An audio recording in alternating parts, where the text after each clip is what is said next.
नमस्कार दोस्तों, एथिक्स के नेक्स्ट लेक्चर में आपका स्वागत है।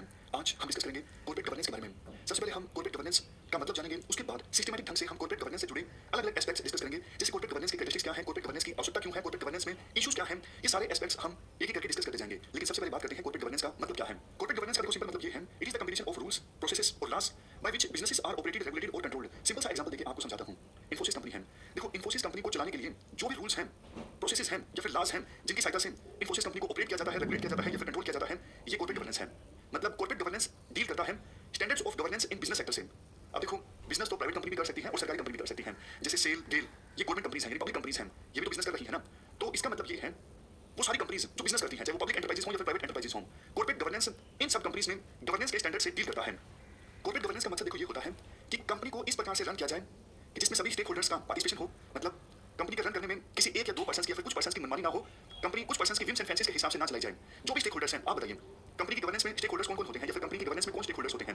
ये सारे स्टेक होल्डर्स हैं, प्राइमरी स्टेक होल्डर्स या फिर other stakeholders. Primary stakeholders जैसे शेयर होल्डर्स जिनका पैसा लगा है कंपनी में। बोर्ड क्या करता है, बोर्ड देखो एक पार्लियामेंट की तरह होता है, जैसे देश को चलाने के लिए पार्लियामेंट है, पार्लियामेंट क्या करती है, लॉज बनाती है। उसी प्रकार से बोर्ड जो है, बोर्ड का काम भी कुछ इसी प्रकार का होता है, कंपनीज के लिए रूल्स तय करना, एनुअल बजट बनाना, टॉप ऑफिशियल्स की सैलरी तय करना। इवन बोर्ड सीईओ को भी चिंता है, चीफ एग्जीक्यूटिव ऑफिसर। जैसे देखो पार्लियामेंट में से ही कुछ एमपीज मिलकर सरकार बनाते हैं, जैसे अभी फिलहाल सेंटर में एनडीए की गवर्नमेंट है। सरकार जो कानून बने हुए हैं पार्लियामेंट के द्वारा, जो कानून बनाए जाते हैं, सरकार क्या करती है, सरकार उनको एग्जीक्यूट करती है। उसी प्रकार से कंपनी में जो बोर्ड ऑफ डायरेक्टर्स होता है, ये बोर्ड पॉलिसीज बनाता है कंपनी के लिए, रूल्स बनाता है, लेकिन उनको एग्जीक्यूट करने की जिम्मेदारी सरकार की तरफ होती है सीईओ पर।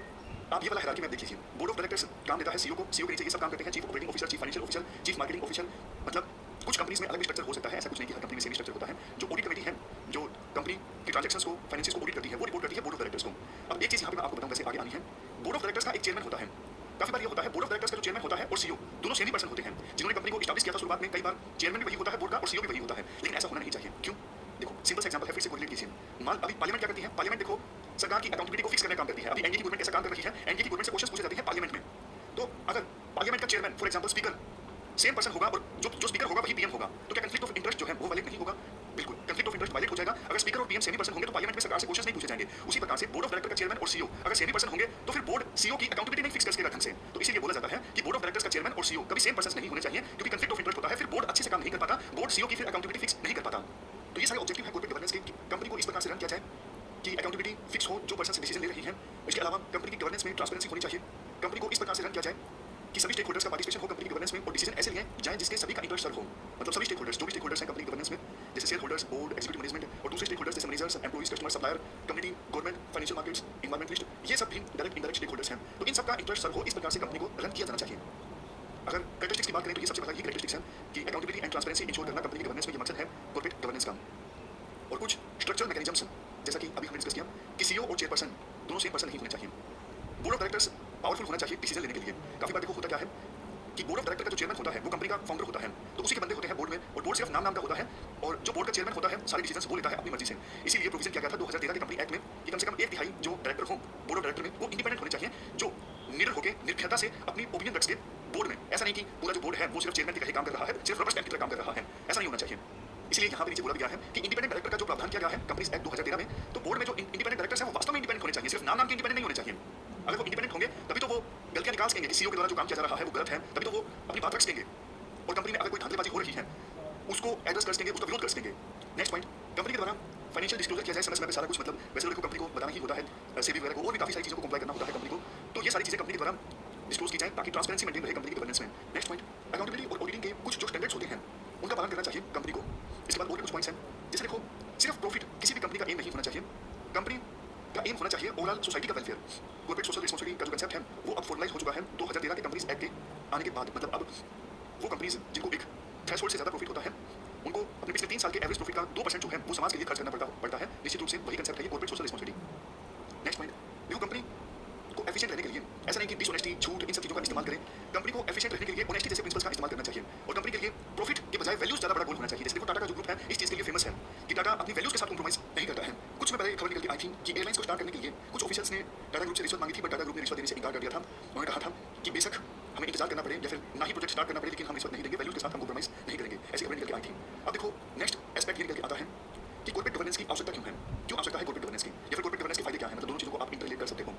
देखो आज के समय में मार्केट का जो रोल है इंक्रीज हो रहा है, स्टेट का इंटरफेरेंस कम हो रहा है। इंडिया का एग्जांपल लीजिए, एलपीजी रिफॉर्म्स के बाद स्टेट का जो इंटरफेरेंस है बिजनेस में कितना ज्यादा कम हो गया है और मार्केट का रोल कितना ज्यादा बढ़ गया है। इसके अलावा देखो सिचुएशन ये भी है कि बहुत सारी एमएनसीज इंडिया में इमर्ज होकर आई हैं, खास करके एलपीजी रिफॉर्म्स के बाद। जैसे देखो फेसबुक, अमेजॉन, हालांकि ऐसा नहीं है कि ये एलपीजी के रिफॉर्म से पहले एग्जिस्ट भी करती थी, ये तो एस्टैब्लिश भी बाद में ही हुई है, लेकिन हाँ ऐसी बहुत सारी एमएनसीज अब इंडिया में एक्टिव हैं, उनका अच्छा खासा बिजनेस है इंडिया में। इसके अलावा बहुत सारी कंपनीज जो पहले कुछ बिजनेसेस में एंटर नहीं करती थी, उन बिजनेसेस में भी एंटर कर रही हैं, मतलब बिजनेसेस में डाइवर्सिफिकेशन आ रहा है, पब्लिक प्राइवेट पार्टनरशिप देखने को मिल रही है, और क्रोनी कैपिटलिज्म भी काफी ज्यादा बड़ा है। क्रोनी कैपिटलिज्म मतलब कॉर्पोरेट क्लास और पॉलिटिकल क्लास के बीच एक अलायंस था कि दोनों मिलकर काम करते हैं, दोनों एक दूसरे की मदद करते हैं। फॉर एग्जांपल विभिन्न कॉर्पोरेट ग्रुप्स इलेक्शन से पहले कुछ पॉलिटिकल पार्टीज की मदद करते हैं, उनको पैसा देते हैं, उनको चंदा देते हैं, बाद में अगर वो पार्टी इलेक्शन जीत जाती है तो सरकार बनाने के बाद वो सरकार यानी रूलिंग पार्टी फिर उस कॉर्पोरेट ग्रुप की जिसने चंदा दिया था इलेक्शन से पहले उसकी मदद करने की कोशिश करती है, उसके पक्ष में पॉलिसीज बना के।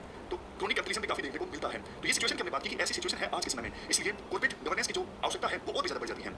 देखो कॉर्पोरेट फेलियर के बाद कॉर्पोरेट गवर्नेंस की आवश्यकता ज्यादा महसूस होती है। जैसे इंडिया में सत्यम स्कैम जब सामने आया या फिर हर्षद मेहता स्कैम सामने आया, तो इसके बाद ज्यादा आवाजें उठने लगी कि भैया कॉर्पोरेट गवर्नेंस पे ध्यान दीजिए। सरकार भी सत्य में आई, सरकार ने विभिन्न कमेटीज भी बनाई। पहले हम ओवरऑल बात करते हैं, फिर इंडिया की बात करेंगे कि इंडिया में कॉर्पोरेट गवर्नेंस के लिए कब कब कौन कौन सी कमेटी आई।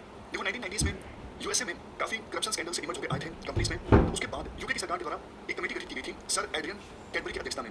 इस कमेटी के द्वारा रिकमेंडेशंस दी गई थी कॉर्पोरेट गवर्नेंस से संबंधित कि कैसे कंपनीज को रन करना चाहिए। तो इससे आप कह सकते हो सर एड्रियन कैडबरी की कमेटी की रिपोर्ट ने एक प्रकार से कॉर्पोरेट गवर्नेंस के लिए नींव रखने का काम किया। और 90s में या फिर उसके बाद अगले दशक में इंडिया में भी काफी सारे स्कैंडल्स इमर्ज होकर आए, जैसे केतन पारेख, हर्षद मेहता स्कैम, सत्यम स्कैम, सारा स्कैम। तो इसलिए इंडिया में भी कॉर्पोरेट गवर्नेंस में इंप्रूवमेंट की मांग उठने लगी, और इसी मांग को एड्रेस करने के लिए सरकार ने भी इंडियन गवर्नमेंट ने भी कमेटीज का गठन किया। जैसे 1996 में बजाज कमेटी का गठन किया गया था, 1999 में कुमार मंगलम बिरला कमेटी का गठन किया गया था, और 2002 में नारायण मूर्ति कमेटी का गठन किया गया था, ताकि रिकमेंडेशंस दी जा सके। मतलब इन कमेटीज को बोला गया था कि आप रिकमेंडेशंस दीजिए कैसे इंप्रूवमेंट लाया जा सकता है कंपनीज की गवर्नेंस में। इसके बाद 2009 में सेकंड एआरसी की रिपोर्ट भी आई, 2013 में न्यू कंपनीज एक्ट आया, और 2017 में फिर से कुमार मंगलम बिरला कमेटी को बोला गया आप रिकमेंडेशंस दीजिए कॉर्पोरेट गवर्नेंस से संबंधित। इस कमेटी की रिकमेंडेशंस को तो पूरी तरह से अभी तक देखो सरकार ने इंप्रूवमेंट नहीं किया है, लेकिन हाँ इतना जरूर है सरकार ने अपनी तरफ से कुछ स्टेप्स लिए हैं कॉर्पोरेट गवर्नेंस में इंप्रूवमेंट लाने के लिए। अच्छा एक क्वेश्चन मैं आपसे पूछूं कि कॉर्पोरेट गवर्नेंस के फायदे क्या हैं। ये तो हमने समझ लिया कि कॉर्पोरेट गवर्नेंस की आवश्यकता क्यों है, कैसी कैसी सिचुएशन इमर्ज हो रही थी कि कॉर्पोरेट गवर्नेंस की आवश्यकता पड़ी, लेकिन क्वेश्चन ये आ गया कि कॉर्पोरेट गवर्नेंस के फायदे क्या हैं, तो क्या लिखोगे। देखो बिल्कुल सिंपल है, आप आसानी से पॉइंट्स एक्सट्रैक्ट कर सकते हो, मतलब सोचने की जो प्रोसेस है वो डेवलप कीजिए। अगर कॉर्पोरेट गवर्नेंस अच्छी होगी तो सबसे पहला बेनिफिट तो यही होगा ना कि जो बोर्ड है वो अच्छे से काम करेगा, जो सीईओ है उसकी भी अकाउंटेबिलिटी फिक्स होगी, ट्रांसपेरेंसी आएगी, ये सब चीजें होंगी, तो इससे एफिशिएंसी भी तो इंक्रीज होगी ना। तो ये सबसे पहला बेनिफिट है कि कंपनी की जो एफिशिएंसी है वो इंक्रीज होगी, सभी स्टेक होल्डर्स के जो इंटरेस्ट है वो सर्व होंगे, सोसाइटी का भी वेलफेयर सुनिश्चित होगा। और अगर देखो कॉर्पोरेट गवर्नेंस अच्छी है तो इन्वेस्टर्स ज्यादा इन्वेस्ट भी करेंगे ना। फॉर एग्जांपल इन्फोसिस कंपनी है या फिर टाटा कंपनी है जो कि अपनी वैल्यूज के लिए जाने जाते हैं, तो फिर ऐसी कंपनीज में इन्वेस्टर्स का विश्वास भी ज्यादा होता है कि भैया ये अच्छी कंपनीज हैं, ये वैल्यूज के हिसाब से काम करती हैं, इन कंपनीज में कोई धांधलीबाजी नहीं चलती। अगर कोई कंपनी देखो इसलिए कुख्यात है कि ये कंपनी प्रोसीजर्स को इग्नोर करती है या फिर कंपनी का जो फाउंडर है वो अपनी चलाता है, तो ऐसी कंपनीज में फिर इन्वेस्टर्स इन्वेस्ट करना पसंद नहीं करते हैं। अगर देखो और फायदों की बात करें, अगर कंपनी की गवर्नेंस अच्छी है तो बैंक या फिर दूसरे फाइनेंशियल इंस्टीट्यूशंस भी आसानी से लोन दे देते हैं। अगर कंपनी की गवर्नेंस अच्छी है तो उस कंपनी की वैल्यूएशन ज्यादा होती है। अगर कंपनी की गवर्नेंस अच्छी है तो करप्शन को रोका जा सकता है। काफी बार जो फाउंडर है, जैसे मैं आपको एग्जांपल देता हूं, देखो यस बैंक के जो फाउंडर थे ना राणा कपूर, ये अपनी मनमानी करते थे, बोर्ड में थे, कंपनीज को अपनी मर्जी से चलवाते थे। भैया फाउंडर तब तक सही है जब तक कि कंपनी की शुरुआत है, फर्म आपने शुरुआत की है, बट एक बार कंपनी बन गई, इन्वेस्टर्स ने इन्वेस्ट कर दिया, शेयर होल्डर्स ने शेयर परचेज कर लिए, तो फिर कंपनी आपकी मनमर्जी से नहीं चल सकते। आप सिर्फ कंपनी का एक पार्ट हो, क्योंकि आपके शेयर्स हैं, अच्छी बात है, आपने कंपनी स्टार्ट की थी, अच्छी बात है, बट ऐसा नहीं कि वो कंपनी आपकी बबूती है, ऐसा नहीं। तो राणा कपूर ने कई सारे ऐसे ग्रुप्स को लोन दे दिया, जैसे एक दीवान ग्रुप है, तो उसको लोन दे दिया, वो ऑलरेडी डिफॉल्टर था भैया, उसको ऑलरेडी पैसा देने हैं इतने सारे बैंक्स के, फिर भी राणा कपूर ने उस ग्रुप को लोन दे दिया। क्यों दे दिया? दिल्ली में जो लुटियंस दिल्ली है ना, वहां पे एक जगह है अमृता शेरगिल मार्ग, उस अमृता शेरगिल मार्ग पर 400-500 करोड़ का एक बंगला गिफ्ट किया गया था राणा कपूर को, इन्होंने दीवान ग्रुप वालों ने बदले में, और हजारों करोड़ का लोन दे दिया फिर दीवान ग्रुप को राणा कपूर ने अपने इन्फ्लुएंस का इस्तेमाल करके बोर्ड में। तो इससे पूरे यस बैंक को नुकसान हुआ। यस बैंक का क्या हाल हुआ था आपको याद होगा कि आरबीआई को रिस्ट्रिक्शंस लगानी पड़ी थी यस बैंक पर, और बाद में एसबीआई ने कुछ पैसा इन्वेस्ट किया था यस बैंक में। तो अगर राणा कपूर का इन्फ्लुएंस नहीं होता तो क्या ये सब चीजें देखने को मिलती? यस बैंक की गवर्नेंस में इतनी चीजें देखने को मिलती नहीं। तो इसीलिए कॉर्पोरेट गवर्नेंस अच्छी नहीं थी, इसी वजह से यस बैंक की हालत खराब हो गई। अगर देखो बोर्ड इंपावर्ड होता, इंडिपेंडेंट डायरेक्टर्स अच्छे से काम करते, तो वो आवाज उठाते ना कि भैया किसको लोन दे रहे हो आप, ये गलत है, ऐसा नहीं हो सकता। लेकिन वही बात, कॉर्पोरेट गवर्नेंस अच्छी थी नहीं यस बैंक की, और तभी यस बैंक ने अंधाधुंध लोन दिया और लोन डूब गया, यस बैंक की हालत खराब हो गई। देखो ये वेस्टर्न कंट्रीज वाले अच्छे हैं, इनकी गवर्नेंस में आपको एग्जांपल देता हूं। स्टीव जॉब्स जिन्होंने एप्पल कंपनी स्टार्ट की थी, एक समय ऐसा आया कि एप्पल के बोर्ड ने स्टीव जॉब्स को निकाल दिया कंपनी से। एक और एग्जांपल देता हूं, उबर कंपनी के फाउंडर को भी उबर कंपनी के बोर्ड ने निकाल दिया कि भैया यहां पे गड़बड़ी नहीं चलेगी, ठीक है आपने बोर्ड ये कंपनी स्टार्ट की थी, बट अब आपकी मर्जी से कंपनी नहीं चलेगी, सिर्फ आप कंपनी का पार्ट हो, दूसरे स्टेक होल्डर्स भी हैं कंपनी में, दूसरे लोगों का भी पैसा लगा है, अब दूसरे लोगों ने भी इन्वेस्ट किया है। तो वेस्टर्न कंट्रीज में कल्चर अच्छा है कॉर्पोरेट गवर्नेंस में, इंडिया में अभी टाइम लगेगा। तो ये सारे पॉइंट्स आप देख सकते हो। अगर यूपीएससी क्वेश्चन पूछ लेती है कि कॉर्पोरेट गवर्नेंस अच्छी हो तो क्या क्या फायदे हैं, ये सारे फायदे हैं कि अकाउंटेबिलिटी फिक्स होती है सीईओ की, और बाकी हाई पोजीशंस पर जो ऑफिशियल्स हैं उनकी ट्रांसपेरेंसी आती है, करप्शन नहीं होता, स्कैंडल्स सामने नहीं आते, कंपनी की एफिशिएंसी बढ़ती है, बैंकों से या फिर दूसरे फाइनेंशियल इंस्टीट्यूशन से लोन आसानी से मिल जाता है, इन्वेस्टर्स ज्यादा इन्वेस्ट करते हैं, वैल्यूएशन जो है कंपनी का वो भी इंक्रीज होता है, सभी स्टेक होल्डर्स के इंटरेस्ट सर्व होते हैं, खास करके माइनॉरिटी स्टेक होल्डर्स के। इसके साथ साथ सोसाइटी का भी फायदा होता है। तो ये सारे फायदे होते हैं अगर कॉर्पोरेट गवर्नेंस अच्छी है। इसके बाद देखो काफी बार मान लीजिए ऐसा क्वेश्चन यूपीएससी के द्वारा पूछ लिया जाता है कि कॉर्पोरेट गवर्नेंस के प्रिंसिपल्स क्या हैं, कैरेक्टरिस्टिक्स हमने डिस्कस कर लिए, मकसद हमने डिस्कस कर लिया, आवश्यकता हमने डिस्कस कर ली, कॉर्पोरेट गवर्नेंस की आवश्यकता क्यों है। बट अब बात करते हैं प्रिंसिपल्स क्या है कॉर्पोरेट गवर्नेंस के। ऐसा नहीं है कि देखो बहुत ही अलग बात इसमें बोली जाएगी, बातें तो वही हैं जो हम ऑलरेडी डिस्कस कर चुके हैं, बस घुमा फिरा के उन पॉइंट्स को रिपीट कर दिया गया है प्रिंसिपल्स में। जैसे सभी स्टेक होल्डर्स का सस्टेनेबल डेवलपमेंट होना चाहिए, वही बात जो पहले हमने डिस्कस की कि सभी जो स्टेक होल्डर्स हैं उनका इंटरेस्ट सर्व होना चाहिए। यहाँ पे कीवर्ड अलग हो गया कि सभी स्टेक होल्डर्स का सस्टेनेबल डेवलपमेंट होना चाहिए। नेक्स्ट प्रिंसिपल है effective management and distribution of wealth, मतलब कंपनी का इफेक्टिवली मैनेज किया जाए और इफेक्टिव डिस्ट्रीब्यूशन ऑफ वेल्थ का। जैसे देखो कंपनी को मान लीजिए बहुत ज्यादा फायदा हो रहा है, तो ऐसा नहीं कि कंपनी के जो टॉप ऑफिशियल्स हैं वही आपस में वेल्थ को डिवाइड कर लें, उसका फायदा कंपनी के इवन माइनॉरिटी स्टेक होल्डर्स तक पहुंचना चाहिए। कंपनी को फायदा हुआ है तो वेल्थ ढंग से मतलब कई बार देखो ऐसा होता है कि कंपनी में जो फायदा होता है टॉप ऑफिसर्स की सैलरी कई गुना तक बढ़ जाती है, उनकी ऑलरेडी लाखों करोड़ों में सैलरी होती है और ज्यादा प्रॉफिट हुआ है तो उनकी 2 गुना 3 गुना 4 गुना सैलरी बढ़ जाती है, जबकि निचले लेवल पे जो ऑफिसर्स काम कर रहे होते हैं, पर्सनल काम कर रहे होते हैं या फिर छोटे शेयर होल्डर्स, उनको इतना फायदा नहीं पहुंचाया जाता। Next principle, discharge of social responsibility, मतलब कंपनी गवर्न करते वक्त इस बात का ख्याल रखा जाए कि कंपनी की समाज के प्रति भी रिस्पांसिबिलिटी है, उसे भी कंपनी के द्वारा पूरा किया जाए।